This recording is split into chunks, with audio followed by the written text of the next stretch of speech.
Hello, welcome back to the channel and thank you for seeing this video. Firstly, I'd just like to say thank you to everyone who viewed the previous video. The response has been amazing and I've had so many questions and comments and pictures sent to me from people all over the world actually who have made their own version of this or bought the exact same thing. So what I was going to do today, as it's been nearly 3 years since the previous video, is show you some things that I've changed or kept the same, and also answer a couple of questions that I've had a few times on the previous video. So to get started, first thing that's happened is I've got a new case. Now the reason for this is still a pedal train one. If you remember from the old video, it was essentially the same sort of case but without this front pouch. Now the reason why I got one with the front pouch was because I wanted somewhere to put the cables, and this seemed like a pretty good solution. I actually found this case with the board on eBay because I couldn't find the case on its own. You had to buy it with the board, and I ended up selling the board on eBay as well. So got some money back for that. So in here, so we have the cable for the EAD. We'll kind of fly through this because a lot of the other information is in the other video. This cable here is to go from the EAD to front of house. We'll cover that in a second. And then we have a few other cables here, a couple of patch cables. Again, we'll go over that. So that's what that's for. Okay, so let's open this up.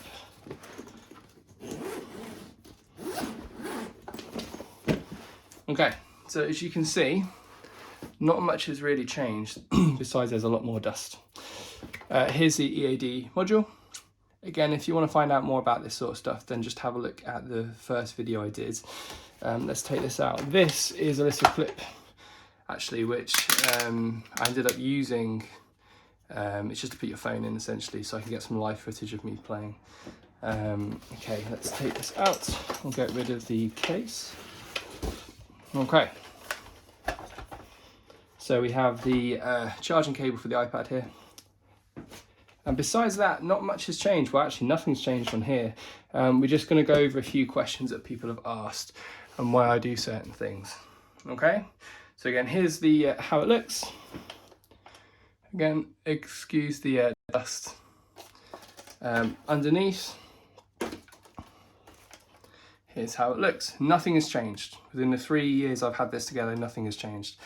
One of the things I get asked about a lot is how I'm using the DC7, this Cioks power unit here, to power it all.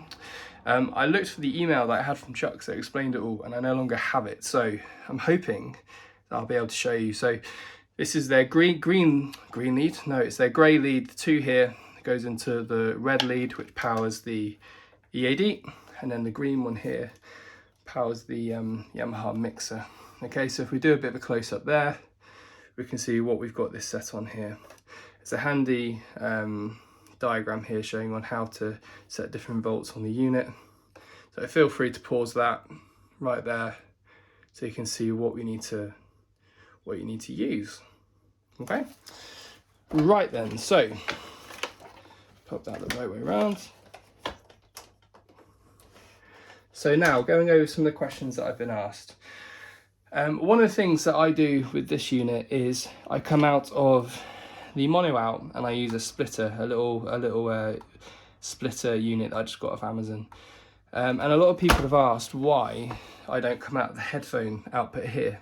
The reason for that is there are different EQs coming out of the headphone out and the main out. And I know that because I've tested it myself and they sound very different. So the reason why I do that is so I can have a better EQ for my ears. Of course, you can use the headphones, that's not a problem. You can use the headphones if you're using the internal metronome, which comes down to another question that I've been asked a lot.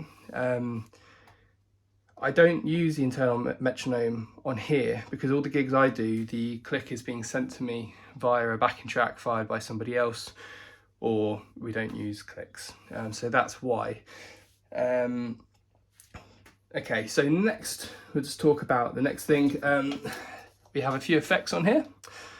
As you see here, the most common one that people seem to use is the compression, which I use a tiny bit of. Now, if you use too much of it, you will get feedback. That's come through on a lot of messages as well from people saying that they can't use it because there's too much feedback. If you use too much of the compression, it will cause feedback. So just use a little bit, just to basically bring in the cymbals a little bit, and that you'll get a much more even sort of sound. And talking of being even, I've actually had some emails from MDs and band leaders who have got this for their drummer, and it's not sounded very good. Now, obviously everyone plays the way that they want to play. What I will say is, if you play too loudly, or if you just smack the snare drum too hard, and you don't play evenly, then this won't work. At the end of the day, you're playing with a stereo microphone pair. Stereo, so it will pick up what you're playing. Obviously there's the trigger as well. So if you're slamming the snare drum and you're, that's what it will hear. So you need to play evenly for that to happen. Okay. I think that was it with the a lot of the comments were sort of based on that. If you've got any other comments or any questions, please do send me a message. Quite a few of you found me on Instagram as well. You can find me there at Mike Keen Drum, so it's the same as my YouTube handle. Besides that, there's one other big thing that I've changed to my monitoring setup for this year, which we'll go into now, and that is, as well as using this system, incorporating a Porter & Davies Gigster, which we all know what these are. A lot of people have them. Now, I'll move this out of the way a second. And there it is. So what this essentially is a tactile monitoring system which uses your body as if it was a speaker, so it makes you feel like there's a sub next to you. Okay, so there's the power lead. Now, how do I use this with this? Okay, so we have a couple of leads here. So this is the lead that goes from the unit to the seat. Now, there are 3 different types of gigs that I've been doing this past year. One of which is with a touring theatre show. So with that one, the sound engineer for that one basically sends me a feed of what he would put in my sub, and he would base that, and then that would be it. I'll grab this, and the other thing I use for that is this Donna rechargeable in-ear pack, which is brilliant. It's really, really good. It's not very expensive at all. Very similar to the Behringer version, but the EQ doesn't change when you turn the volume up, which one of the Behringer ones does. And also you can recharge it, which is really good. Now, if I'm using the EAD with this, I have to use a different lead. So I come out with a little jack out of the mono, the little jack here, and that goes into the input here. And then I have a small XLR lead that comes out of the out, and then that goes back into here. So I can still monitor myself. And it works really, really well. It works really, really well. So once again, I come out of here, into here with the jack, out of here with an XLR, and then into here with an XLR. So that allows me to have the feeling of the kit coming through, and also it means I can still monitor myself, and then I still use the second channel there to hear everybody else. And that's about it. This is also really good for using the electric kit, which I do some gigs using my electric kit as well, which if you're interested in that, I'll do a run through of that as well. But that's how I use the Porter & Davies with the EAD. So between the two of them here, between these 2 units here, when I'm doing my own sounds and my own monitoring, it's kind of perfect. It's by far the best in-ear system, monitoring system I've ever used, unless it's, I'm using an app in conjunction with one of these, but you don't always end up on a gig where that's possible, especially if you're doing session stuff and you don't know what you're kind of walking into. But as I said in the previous video, this has been used on every wedding gig, every function gig that I've done in the last 5 years. And the amount of people who really like this, and when I turn up to gigs they say, oh, fantastic, you've got that, or we don't need to bring the big desk because we know you've got that. It makes life a lot easier when you're doing those sort of gigs. Okay, now as a final thing with the Porter & Davies, which I thought I'd mention because not a lot of people have talked about it, is the case for it. Now the case for it is this case here. So I just move the camera,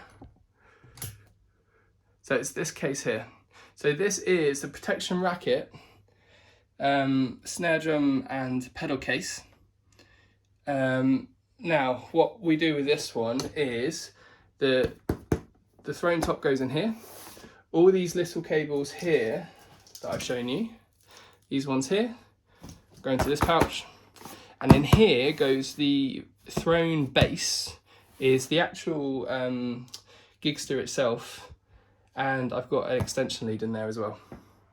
Okay, so that's what's in there. Now it has a little bit of weight in it, but it's still lighter than using a hard case. Okay, so that's about it. So I hope this has been helpful. Thank you again everyone who's viewed the previous video. I hope this helps with answering some other questions. Also this has been nailed in. Yeah, nailed in. Well, finally, actually, the final thing that people have asked me actually this week is people are asking how I've mounted it. Now, what I bought was, which I don't have with me right now, is a collapsible music stand off Amazon. Very cheap. I've used it since I made this video, and it basically just folds up and goes in my hardware bag. That's all I'm using. What I've suggested is have something lightweight that you can fold up and put in something that you're already going to carry, so it's not more stuff to carry. So that's what the whole point of this process and this system is, to make things easy and just very, very straightforward. I hope that helps. As I said, any questions, get in touch, and I'll see you all soon.